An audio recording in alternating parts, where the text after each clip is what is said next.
what countries recently have you been filming, taping? Libya, Syria. I was in Afghanistan with U.S. troops in 2010, and I'm really interested in the young guys, the ones that are just coming back from Iraq and Afghanistan.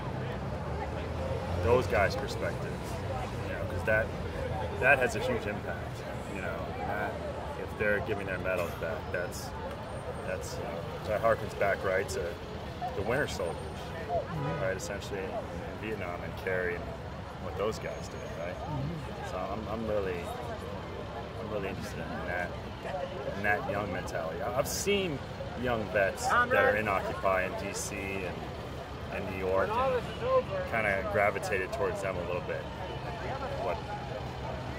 So I think, I mean, they have the most authentic voice to criticize, you know, NATO right now. They're inside the beast. So yeah.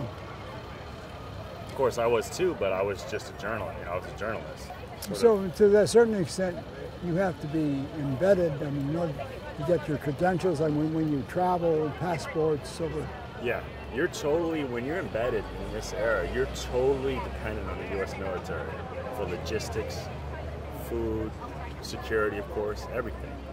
And you know, you develop a certain bond with these guys that you have to wake up and remind yourself every day, I'm a journalist. Yeah. I'm not one of the soldiers. You know, yeah. Just to maintain your sense of objectivity, I would say. You know? Yeah. And it becomes very difficult because you're out there in sticks or whatever, in the mountains with them. And, you know, some of those guys would, you know, they would sacrifice for you. And your question is, what do you owe them? But ultimately, you owe them the truth. Yeah. As you see, so it's tough. It's tough, yeah. But it's a good opportunity to be away from the embed too, because you're only seeing, like the Afghans, for example, through that lens. You really can't get any real knowledge of what the Afghan people really think when you're walking around with 15 guys and getting out of an armored vehicle and using an army interpreter. You know, you're not really getting an idea of what's going to happen in the future of Afghanistan, you know, when we leave. So.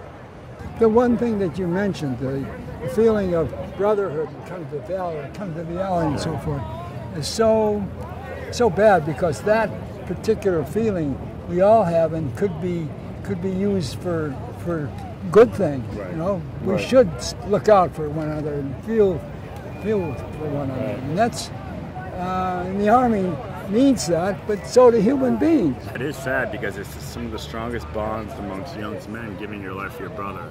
Yeah. But to what end are we? Yeah. You know, to what end is the greater purpose? And I guess that's the root question of NATO, right? Yeah. To what end are we fighting these wars? Yeah.